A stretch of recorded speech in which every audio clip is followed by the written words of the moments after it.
ಅವರು ಡೆಲ್ಲಿಗೆ ಹೋಗುವಾಗಲೂ ನಿಮಗೆ ಹೇಳ್ಬಿಟ್ಟು ಹೋಗಿದ್ದಾರೆ ಸ್ಪಷ್ಟವಾಗಿ. ಚುನಾವಣೆಗೆ ವಿಚಾರವಾಗಿ ಕರೆದಿದ್ದಾರೆ, ಅದ್ರ ಬಗ್ಗೆ ಚರ್ಚೆ ಇದೆ. ಡಿ ಕೆ ಶಿವಕುಮಾರ್ ದೆಹಲಿಗೆ ಉಪಮುಖ್ಯಮಂತ್ರಿ ಆದಾಗ ಹೋಗ್ತಾ ಇಲ್ಲ. ಅವರು ನಿರಂತರವಾಗಿ 40 ವರ್ಷಗಳಿಂದನೂ ಕೂಡ ಪ್ರತಿ ಸಂದರ್ಭದಲ್ಲೂ ಕೂಡ ದೆಹಲಿಗೆ ತಿಂಗಳಿಗೊಂದ್ಸಾರಿ, ತಿಂಗಳಿಗೆ 2 ಸಾರಿ ಹೋಗೋದು ಸಹಜ.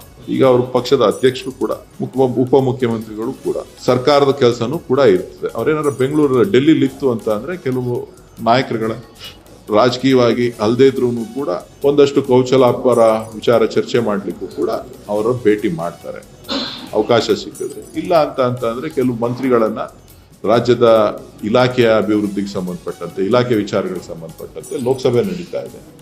ಲೋಕಸಭೆಯಲ್ಲಿ ಎಲ್ಲರೂ ಕೂಡ ಮಂತ್ರಿಗಳು ಸಿಗ್ತಾರೆ.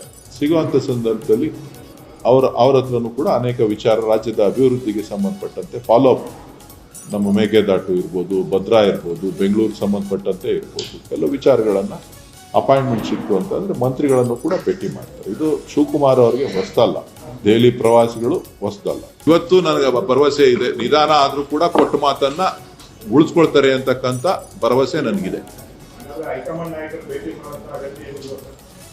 ಯಾರು ನೋಡ್ರಿ, ನಾವು ಯಾವತ್ತೂ ಕೂಡ ನಮ್ಮ ಪಕ್ಷ ಡೆಲ್ಲಿಗೆ ಹೋದ್ರೆ ನಮ್ಮ ಹೈಕಮಾಂಡ್ ಅವಕಾಶ ಸಿಕ್ತಾಗೆಲ್ಲ ಭೇಟಿ ಮಾಡ್ತಾನೆ, ಕೆಲವು ವಿಚಾರಗಳನ್ನ ಚರ್ಚೆ ಮಾಡ್ತಾನೆ. ಅದು ಒಂದು ಸಂಬಂಧ, ಬಾಂಧವ್ಯಕ್ಕೋಸ್ಕರ ನಾವು ಪ್ರತಿ ಸಂದರ್ಭದಲ್ಲೂ ಭೇಟಿ ಮಾಡುವಂಥದ್ದು. ಪಕ್ಷದ ವಿಚಾರ ಇರ್ತದೆ, ಕ್ಷೇತ್ರದ ವಿಚಾರ ಇರ್ತದೆ, ಬೇರೆ ಬೇರೆ ವಿಚಾರಗಳಿರ್ತದೆ. ಹಾಗಾಗಿ ಅದಕ್ಕೆ ಅರ್ಥ ಇಲ್ಲ. ಕೆಲವರು ಬೇರೆ ಟೈಮ್ ಕೆಲಸಕ್ಕೋಸ್ಕರ ಮಾತ್ರ ಹೋಗ್ತಾರೆ, ಪರ್ಟಿಕ್ಯುಲರ್ ಆಗಿ ಇಂಥದ್ದೇ ಗುರಿ ಉದ್ದೇಶಗಳನ್ನ ಇಟ್ಕೊಂಡು ಹೋಗ್ತಾರೆ. ಶಿವಕುಮಾರ್ ಅವರು ಆ ಕ್ಯಾರೆಕ್ಟರ್ ಅಲ್ಲಿ ಇಲ್ಲ. ಅವರು ಡೆಲ್ಲಿಗೆ ಹೋಗುವಾಗಲೂ ನಿಮ್ಗೆ ಹೇಳ್ಬಿಟ್ಟು ಹೋಗಿದ್ದಾರೆ ಸ್ಪಷ್ಟವಾಗಿ. ಚುನಾವಣೆಗೆ ವಿಚಾರವಾಗಿ ಕರೆದಿದ್ದಾರೆ, ಅದ್ರ ಬಗ್ಗೆ ಚರ್ಚೆ ಇದೆ. ಡಿ ಕೆ ಶಿವಕುಮಾರ್ ದೆಹಲಿಗೆ ಉಪಮುಖ್ಯಮಂತ್ರಿ ಆದಾಗ ಹೋಗ್ತಾ ಇಲ್ಲ. ಅವರು ನಿರಂತರವಾಗಿ 40 ವರ್ಷಗಳಿಂದನೂ ಕೂಡ ಪ್ರತಿ ಸಂದರ್ಭದಲ್ಲೂ ಕೂಡ ದೆಹಲಿಗೆ ತಿಂಗಳಿಗೊಂದ್ಸಾರಿ, ತಿಂಗಳಿಗೆ 2 ಸಾರಿ ಹೋಗೋದು ಸಹಜ. ಈಗ ಅವ್ರ ಪಕ್ಷದ ಅಧ್ಯಕ್ಷರು ಕೂಡ, ಉಪಮುಖ್ಯಮಂತ್ರಿಗಳು ಕೂಡ, ಸರ್ಕಾರದ ಕೆಲಸನೂ ಕೂಡ ಇರ್ತದೆ. ಅವ್ರೇನಾದ್ರು ಬೆಂಗಳೂರು ಡೆಲ್ಲಿಲಿ ಇತ್ತು ಅಂತ ಅಂದ್ರೆ ಕೆಲವು ನಾಯಕರುಗಳ ರಾಜಕೀಯವಾಗಿ ಅಲ್ಲದೇ ಇದ್ರೂ ಕೂಡ ಒಂದಷ್ಟು ಕೌಶಲಾಪರ ವಿಚಾರ ಚರ್ಚೆ ಮಾಡ್ಲಿಕ್ಕೂ ಕೂಡ ಅವರು ಭೇಟಿ ಮಾಡ್ತಾರೆ ಅವಕಾಶ ಸಿಕ್ಕಿದ್ರೆ. ಇಲ್ಲ ಅಂತ ಅಂದ್ರೆ ಕೆಲವು ಮಂತ್ರಿಗಳನ್ನ ರಾಜ್ಯದ ಇಲಾಖೆಯ ಅಭಿವೃದ್ಧಿಗೆ ಸಂಬಂಧಪಟ್ಟಂತೆ, ಇಲಾಖೆ ವಿಚಾರಗಳಿಗೆ ಸಂಬಂಧಪಟ್ಟಂತೆ ಲೋಕಸಭೆ ನಡೀತಾ ಇದೆ. ಲೋಕಸಭೆಯಲ್ಲಿ ಎಲ್ಲರೂ ಕೂಡ ಮಂತ್ರಿಗಳು ಸಿಗ್ತಾರೆ.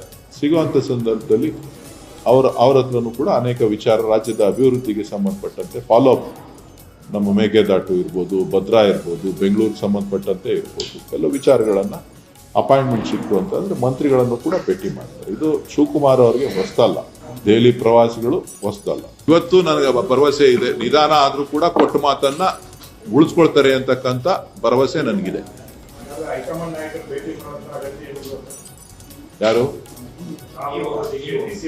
ನೋಡ್ರಿ, ನಾವು ಯಾವತ್ತೂ ಕೂಡ ನಮ್ಮ ಪಕ್ಷ ಡೆಲ್ಲಿಗೆ ಹೋದ್ರೆ ನಮ್ಮ ಹೈಕಮಾಂಡ್ ಅವಕಾಶ ಸಿಕ್ತಾಗೆಲ್ಲ ಭೇಟಿ ಮಾಡ್ತಾನೆ, ಕೆಲವು ವಿಚಾರಗಳನ್ನ ಚರ್ಚೆ ಮಾಡ್ತಾನೆ.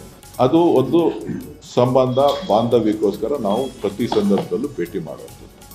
ಪಕ್ಷದ ವಿಚಾರ ಇರ್ತದೆ, ಕ್ಷೇತ್ರದ ವಿಚಾರ ಇರ್ತದೆ, ಬೇರೆ ಬೇರೆ ವಿಚಾರಗಳಿರ್ತದೆ. ಹಾಗಾಗಿ ಅದಕ್ಕೆ ಅರ್ಥ ಇಲ್ಲ. ಕೆಲವರು ಬೇರೆ ಟೈಮ್ ಕೆಲಸಕ್ಕೋಸ್ಕರ ಮಾತ್ರ ಹೋಗ್ತಾರೆ, ಪರ್ಟಿಕ್ಯುಲರ್ ಆಗಿ ಇಂಥದ್ದೇ ಗುರಿ ಉದ್ದೇಶಗಳನ್ನ ಇಟ್ಕೊಂಡು ಹೋಗ್ತಾರೆ. ಶಿವಕುಮಾರ್ ಅವರು ಆ ಕ್ಯಾರೆಕ್ಟರ್ ಅಲ್ಲಿ ಇಲ್ಲ.